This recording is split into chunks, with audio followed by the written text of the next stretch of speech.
누가복음 5장 1절에서 7절의 말씀을 한 절씩 서로 교독하시겠습니다. 본문의 내용은 예수님이 제자를 부르시는 그 내용 가운데 본문입니다. 무리가 몰려와서 하나님의 말씀을 들으세 예수는 게네사렛 호숫가에 서서 호숫가에 배 두 척이 있는 것을 보시니 어부들은 배에서 나와서 그물을 씻는지라. 예수께서 한 배에 오르시니 그 배는 시몬의 배라. 육지에서 조금 떼기를 청하시고 앉으사 배에서 무리를 가르치시더니 말씀을 마치시고 시몬에게 이르시되 깊은 데로 가서 그물을 내려 고기를 잡으라. 시몬이 대답하여 이르되 선생님, 우리들이 밤이 새도록 수고하였으되 잡은 것이 없지만은 말씀에 의지하여 내가 그물을 내리리이다 하고 그렇게 하니 고기를 잡은 것이 심히 많아 그물이 찢어지는지라. 다 같이 읽습니다. 이에 다른 배에 있는 동무들에게 손짓하여 와서 도와달라 하니 그들이 와서 두 배의 채움에 잠기게 되었더라. 아멘. 오늘 본문 지금 5장 1절에서 7절까지 우리가 살펴보았는데 그 다음 8절로부터 11절까지 보면 예수님이 4명의 제자를 결국 부르시는 사건임을 우리가 알 수가 있습니다. 그런데 이 본문은 마태복음에서 또 마가복음에서도 이 본문의 내용이 있는데 그런데 이 누가복음하고 마태복음하고 마가복음하고의 차이점은 이 누가복음이 시간적 순서로 잘 정리되어져 있고 또 추가적으로 보충 설명이 들어있는 내용이 이 누가복음 5장 1절 이하에 있는 예수님이 제자를 부르시는 그 내용이 되겠습니다. 그래서 이 누가복음을 통해서는 예수님이 지금 제자들을 부르시는데 그 제자들을 부르기 전에 이미 예수님은 제자들을 부를 자를 주목하여 보았고 그들과 교제했고 또 그들에게 믿음이 일어나기를 벌써 은혜를 베푸셨고 또 예수님은 그들에게 실제적으로 예수님을 따르는 제자일지를 시험하는 훈련의 과정도 있었습니다. 그래서 이 누가복음을 우리가 볼 때는 예수님이 제자를 부르기에 앞서서 어떻게 그들을 훈련했고 그들을 제자로 사용할지 안 할지 어떻게 시험했는지를 이 본문을 통해서 보시게 되면 오늘날 우리의 삶에 들어오셔서 주님이 어떻게 우리의 믿음을 때때로 시험하시고 축복하시고 또 때때로 우리의 믿음을 어떻게 확인하시고 축복하시는지에 대한 내용을 우리가 살펴볼 수가 있습니다. 자, 그러면 5장 1절로 가셔서 여러분 특별히 게네사렛 호숫가라고 되어 있는데 이 호숫가 중심으로 일어난 거기 때문에 여러분 이 장면을 한번 우리가 예루살렘이라든가 갈릴리 거기는 가보지는 않았다 할지라도 한번 이 장면을 여러분들이 한번 그려볼 수가 있습니다. 5장 1절이요. 무리가 몰려와서 하나님의 말씀을 들을세 예수는 게네사렛 호숫가에 서서 지금 많은 무리가 왔습니다. 또 하나님의 말씀을 듣고 있습니다. 그런데 지금 호숫가예요. 5장 2절 호숫가에 배 두 척이 있는 것을 보시니 마침 이때 호숫가에 배 두 척이 있었는데 하나는 베드로의 배였고 하나는 세베대의 아들들의 배였습니다. 두 배가 있었어요. 보시니 어부들은 배에서 나와서 그물을 씻는지라. 이 어부들의 이름은 언급되지 않았지만 나중에 이 어부들의 이름이 언급되고 있습니다. 지금 5장 10절에 보면 그 이름이 시몬의 동업자인 야고보와 요한 또 시몬 이렇게 이름이 언급되어 있습니다. 배에서 나와서 그물을 씻는지라. 왜 그물을 씻냐면 밤새 배를 타고 물고기를 잡았지만 소득이 없었습니다. 물고기를 별로 잡지 못했습니다. 그래서 나와서 그물을 씻고 있는데 다음 이와 같이 물고기를 잡기 위해서 미리 준비하기 위해서 배를 씻고 있습니다. 그물을 씻고 있습니다. 그 다음에 3절에 가보면 예수께서 한 배에 오르시니 자, 이 배는, 그 배는 시몬의 배라. 예수님이 시몬의 배에 그냥 타셨어요. 타시고서 시몬에게 명령을 내립니다.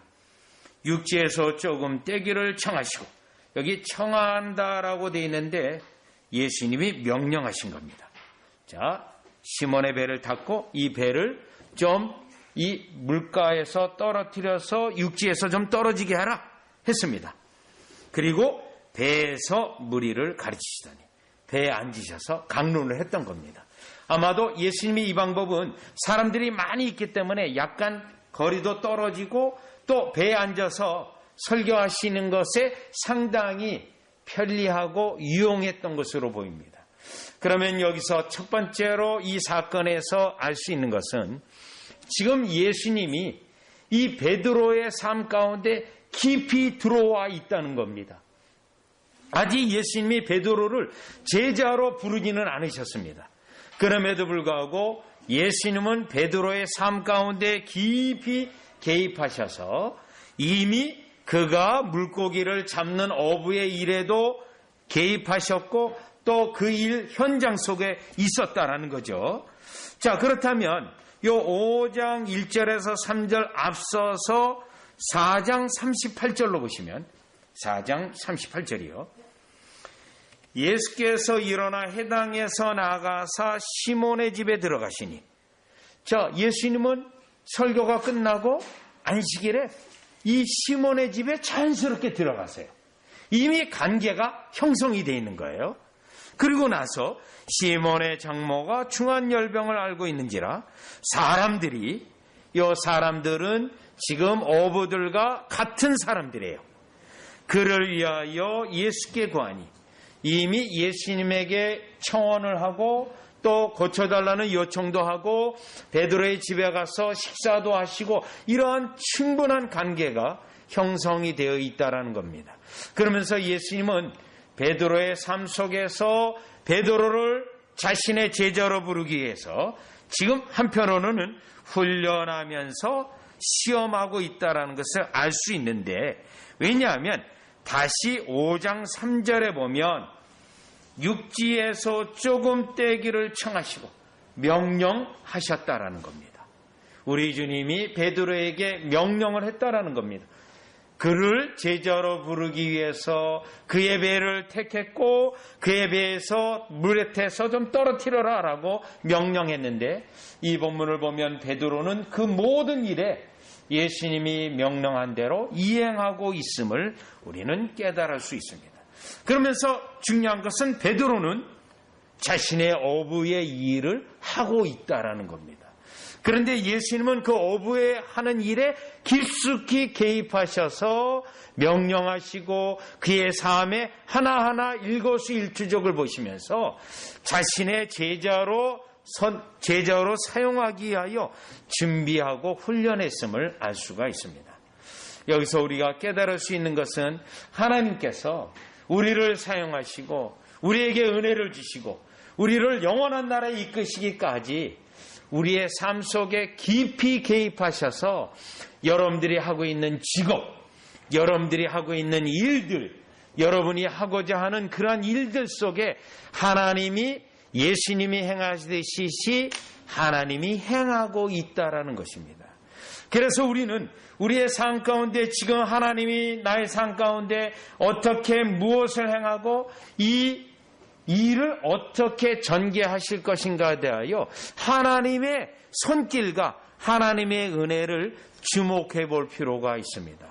그래서 여러분들이 이미 잘 알고 있는 신명기 28장을 한번 가보시면, 여러분 누가복음에 손가락을 끼워두고 신명기 28장 2절로 한번 가보겠습니다. 우리가 이미 공부했던 성경 본문인데요. 신명기 28장을 2절로 가보시면, 자, 2절이에요. 내가 내 하나님 여호와의 말씀을 청종하면 이 모든 복이 내게 임하며 내게 이르되 성읍에서도 복을 받고, 여러분 성읍이에요. 장소가 지명이 되어 있고 들에서도 복을 받을 것이고 장소 및 위치입니다. 그리고 4절에 보면 내 몸의 자녀와 내 토지의 소산과 내 짐승의 새끼와 소와 양의 새끼가 복을 받을 것이며, 여러분 지금 4절에 언급된 것은 우리 일상생활의 아주 세세한 부분들이에요. 가축을 기르고 있다면 가축이 얼마나 이 생산하고 있는지 그것까지 일일이 명세되어 있는 내용입니다. 5절 내 강주리와 떡반죽 그릇이 복을 받을 것이며, 여러분 강주리 떡반죽 그릇, 사실 우리 주님이 우리의 머리털까지도 세시듯이 우리가 여러분이 가지고 있는 것 어떤 다 일일이 아시고 있는 거죠. 이 본문을 보면 여러분 심지어 강주리와 떡반죽 그릇이 다른 거잖아요. 그것까지도 구별하고 용도도 알고 있고, 6절 내가 들어와도 복을 받고 나가도 복을 받을 것입니다. 어디에 있든지, 장소가 어디에 있든지, 무슨 일을 하고 있든지 우리 주님은 우리의 삶 속에 깊이 들어와서 여러분과 저가 하고 있는 일들을 축복하고 우리의 삶 속에서 때때로 명령도 하시고 요구도 하시고, 그러한 예수님과 하나님이시라는 것을 우리가 지금 누가복음 5장 3절에 예수님이 베드로의 배에 올라타셨고 베드로에게 이 배를 조금 띄워라 라고 그런 명령까지 일일이 하신 것처럼 우리의 삶 가운데 깊이 들어와 행하고 역사하고 있다라는 겁니다. 그렇다면 이 본문을 통해서 예수님이 베드로의 삶에 깊숙이 들어와서 배까지도 주장하고 계시고 있기 때문에 오늘날 여러분의 삶 가운데, 여러분의 직업 가운데, 여러분이 하고자 하는 모든 일 가운데 우리 주님이 개입하셔서 함께 하셔서 명령하시고 그 일에 대하여 축복하시고 그 일에 대하여 하나님이 복되게 하시는 역사가 현재 오늘날 우리에게 있다라는 사실을 우리는 제일 먼저 누가복음 5장 3절에 베드로의 삶에 깊숙이 들어가서 행하시는 예수님을 통해서 우리는 깨달을 수 있다라는 것입니다. 따라서 이 본문을 통해서 베드로가 순종했듯이 명령에 그대로 이행했듯이 우리의 일상의 조그만 일이라도 저와 여러분이 주님 앞에 순종하는 그러한 것이 훈련되어지는 역사가 있으시기를 주 예수 그리스도의 이름으로 축원합니다. 자, 그러면 이제 두 번째로 살펴볼 수 있는 것은 5장 4절인데요. 자, 예수님이 이제 무리를 향하여 말씀을 다 증거하셨습니다. 자, 이 본문은 분명히 초점이 요 제자들을 부르시는 그 과정에 있습니다. 그래서 다만 하나님의 말씀이라고 5장 1절에 했고 5장 4절에는 말씀을 마치셨어요. 그러고 나서 시몬에게 이르시되 깊은 데로 가서 그물을 내려 고기를 잡으라. 여러분, 예수님에게 이 명령을 하셨는데 어떻게 보면 뜬금없는 명령 같아요. 지금 예수님이 말씀을 다 마치셨어요. 하나님 나라에 관련된 하나님의 말씀을 전했어요. 그러면 이 말씀을 오히려 반응과 효과를 설명하거나 그것에 대한 어떤 것을 말씀하지 않으시고 그냥 뜬금없이 베드로에게 가서 지금 깊은 데로 가서 그물을 내려 고기를 잡으라고 명령을 내리셨던 거예요. 자, 사실 이 명령은 그 다음 5절에 있는 것처럼 베드로에게는 이해가 되지 않는 명령이었습니다. 왜냐하면 지금은 그물을 손질하고 그물을 거두었다는 것은 지금 이 시점에는 물고기가 안 잡히는 지금 타임이에요. 그런 시간이 물고기를 잡을 수 없는 시간인데 갑자기 예수님이 뜬금없이 깊은 데로 가서 그물을 내려 고기를 잡으라.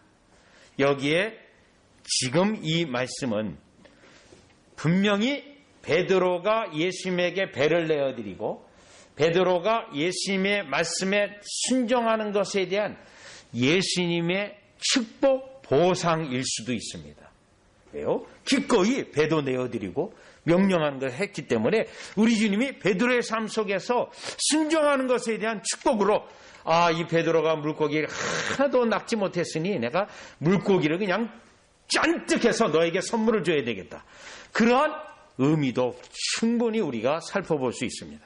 그런데 본문 전체를 보면 지금 베드로를 훈련하고 있는 상황이기 때문에, 베드로를 지금 제자로 뽑으려고 하는 상황이기 때문에 분명히 이 명령에 의미가 있는데, 이 명령은 베드로에게 분명히 이해되지 않는 명령이었습니다. 따라서 이 4절에서 드러난 예수님의 훈련 방법은 때때로 우리가 이해할 수 없는 명령들을 자신의 제자들에게 명령하셔서 그들의 믿음을 확인하고 그들의 순종을 훈련하는 예수님의 방식이라는 것을 우리는 알 수 있습니다. 자, 그렇다면 여러분, 예수님의 이러한 방식은 신구약 성경에서 하나님이 우리를 훈련하는 방식에, 이 방식은 늘 있는 방식입니다. 특별히 창세기 12장 1절에서 3절을 보면 아브라함에게 나타나서 내가 내게 지시할 땅으로 가라고 했습니다. 그런데 우리 그 주님이 그렇게 아브라함을 부를 때 이유나 그 어떤 것을 설명하지 않았습니다.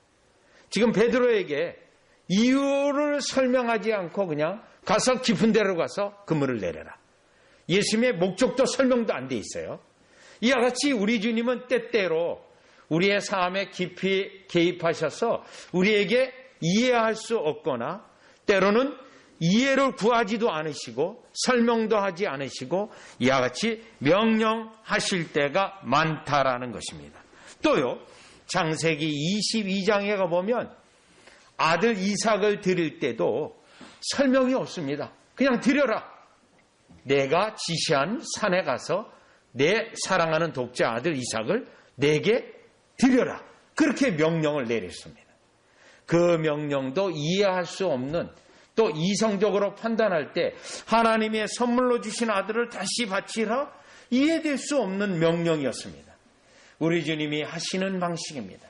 우리에게 순종을 요구하시고 우리에게 명령을 하시고 할 때 우리에게 설명 없이, 이유에 대한 그 어떤 말씀도 없이 요구하시는데, 이것은 우리를 훈련하시는 방식이라는 것입니다. 또요, 여호수아 6장 3절에 가보면 여리고성을 매일 한 번씩 돌고 6번째 날에는 6번 돌라라고 명령을 했습니다. 그러면 설명도 없습니다. 왜 또 마지막 날은 6번 돌아야 됩니까? 또 하루하루 돌고, 그 도는 횟수가 무슨 관계가 있고 어떤 의미가 있습니까? 전혀 설명이 없습니다. 단지 명령만 하실 뿐입니다. 따라서 우리가 5장 4절, 누가복음 5장 4절을 통해서 예수님은 우리에게 명령자이시고 우리에게 이해할 수 없는 명령을 내리실 때 우리 주님은 반드시 뜻이 그 속에 있고 그 가운데 우리의 순종을 훈련하고 연단하시는 방식이라는 것을 우리는 분명히 알 수 있는데, 자, 지금 우리가 누가복음을 보면서 한번 마태복음을 보면 21장을 가보시면, 마태복음 21장 2절로 가보시면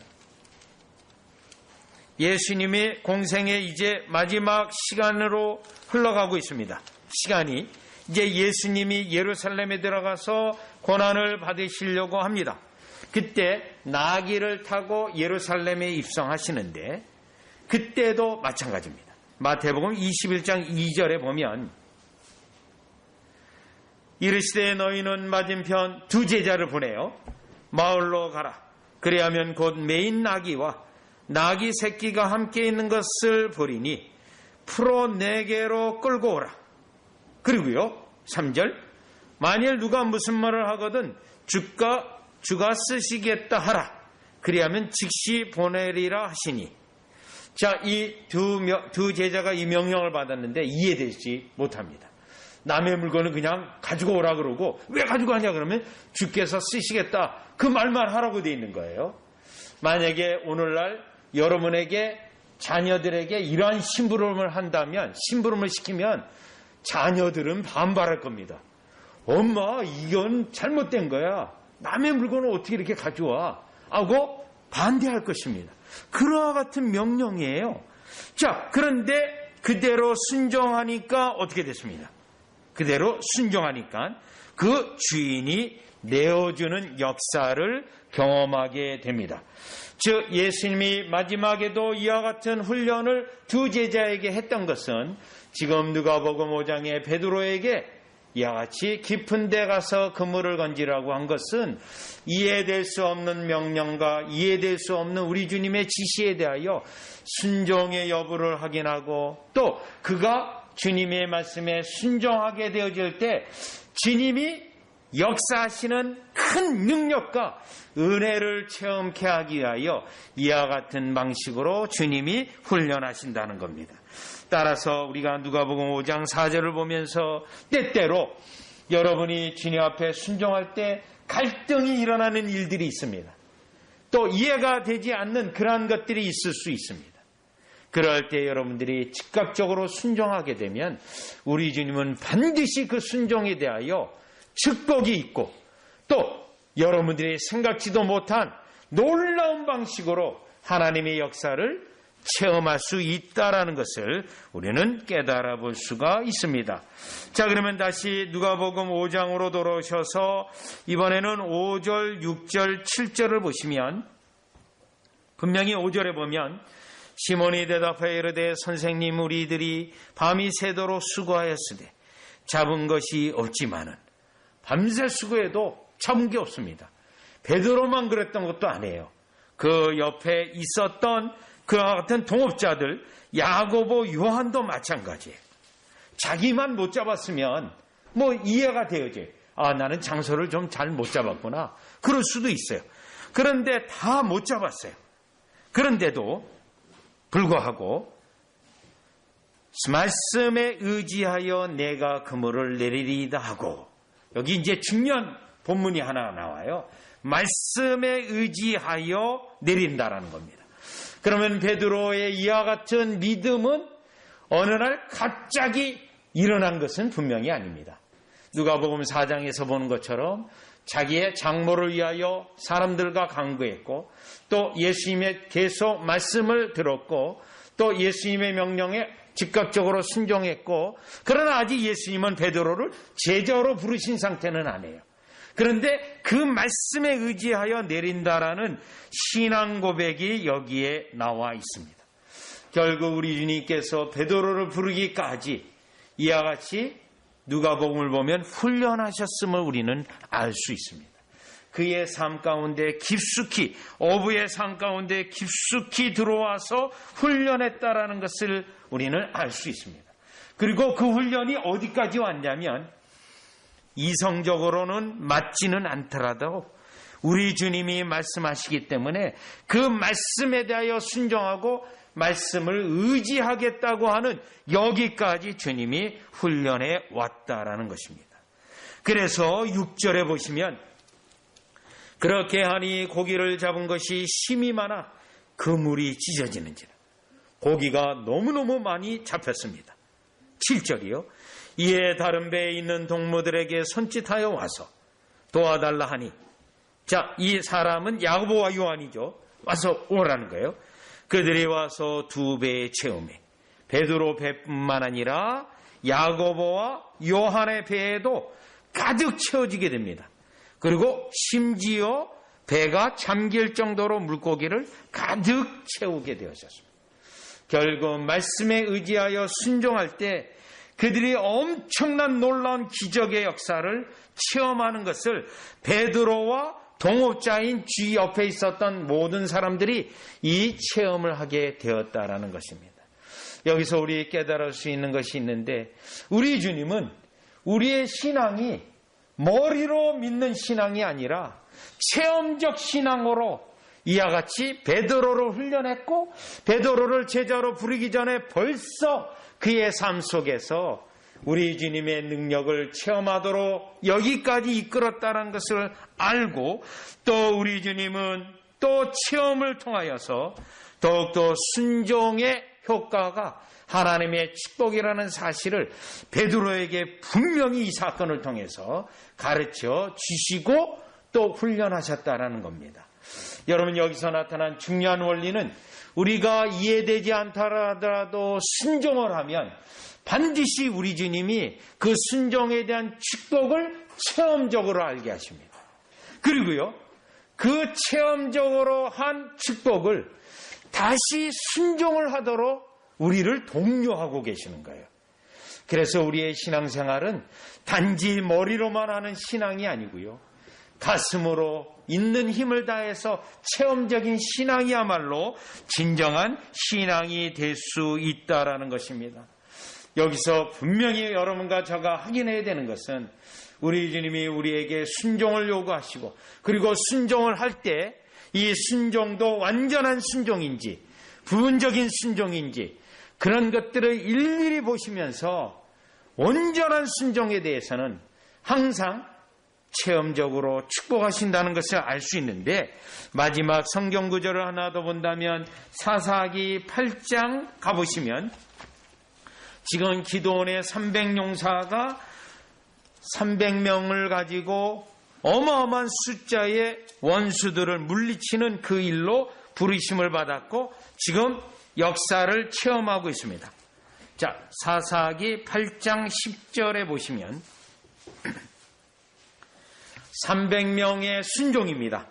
300명의 순종을 통해서 8장 10절에 보면 이때에 세바와 살문나가 갈골에 있는데 동방 사람의 모든 군대 중에 칼든 자 12만 명이 죽었고, 여러분 300명이 이미 12만 명을 죽였어요. 어마어마한 기적이에요. 순종함을 통해서요. 그러면 이 정도면 다 됐으니까 이제는 그만해도 되겠다. 아니에요. 계속해서 끝까지 순종하려고 했습니다. 그리고 추격을 해요. 그래서 12절에 가보면 11절에 보니까 올라가서 그 적진을 치니 끝까지 순종하는 겁니다. 12절 세바와 살문나가 도망하는지라 기드온이 그들의 뒤를 추격하여 미디안의 두 왕 세바와 살문나를 사로잡고 그 온 진영을 격파하니라. 여러분, 끝까지 순종입니다. 결국 끝까지 순종해서 이들은 어떤 상태를 얻게 되죠? 그들이 이제 온전히 평화로운 상태에 이르게 됩니다. 가장 중요한 원수 두 왕을 제거했어요. 원수 두 왕을. 이제서야 진정한 평화가 있고 그들에게 축복이 있는 거죠. 그런데요, 12만 명 죽었으니 다 됐다. 그러면 여러분, 그 두 왕, 남아있는 두 왕이 또 군사를 일으켜서 또 어려움을 겪는 거예요. 그래서 이 본문은 온전한 순종이 온전한 평화와 축복을 누린다는 것을 우리에게 보여주는 사건인데, 지금 누가복음 5장으로 와서 다시 확인되는 것은 이와 같은 순종을 통하여 배 두 척의 물고기가 가득 되어졌고, 또 이 역사를 통해서 베드로와 또 그 가운데 함께 있었던 야고보, 요한은 또 결국 어떻게 되죠? 우리가 다음 주에 살펴볼 본문이지만 5장 11절에 보면 그들이 배들을 육지에 두고 모든 것을 버려두고, 모든 걸 버려뒀어요. 예수를 따르느니라. 뭐죠? 순종하는 거예요. 그래서 순종에 대한 축복은 또다시 순종으로 이끄는 체험적 신앙의 중요한 요소라는 것을 우리가 알게 됩니다. 따라서 누가복음 5장 1절로부터 7절로부터 우리가 깨달을 수 있는 것은 우리 주님이 우리를 계속해서 우리의 삶 가운데 훈련하시고 연단하시고 또 믿음의 여부, 순종의 여부를 시험하시고 그와 같이 순종할 때마다 축복하시고, 그 축복은 다시금 또 순종을 일으키는 원리를 깨달았기에 여러분 삶 가운데 이와 같은 그리스도의 순종에 대한 역사가 더욱더 크게 일어나기를 주 예수 그리스도의 이름으로 축원합니다. 기도드리겠습니다. 하나님, 우리 주님이 우리를 믿음으로 훈련시킬 때 믿음의 은혜를 주시고 확증도 주시고, 그리고 결국에는 순종의 여부를 확인하시는 우리 주님의 훈련 방법을 깨닫게 됩니다. 이때 순종하지 않는 자는 결국 주님의 일시적인 복으로 끝나는 것이고, 순종하는 자는 우리 주님의 항상 주시는 은혜와 항상 주시는 축복 가운데 있는 것을 깨닫게 됩니다. 주님, 우리의 삶 가운데 우리 주님이 언제든지 무엇이든지 이해가 되지 않지만 요구하시고 명령하실 때 언제든지 예 아멘하고 순종하고 순종의 효과로 축복을 경험하고 축복을 통하여 또다시 순종으로 나아가는 살아가는 주의 백성 되게 하여 주시옵소서. 예수님의 이름으로 기도드리옵나이다. 아멘.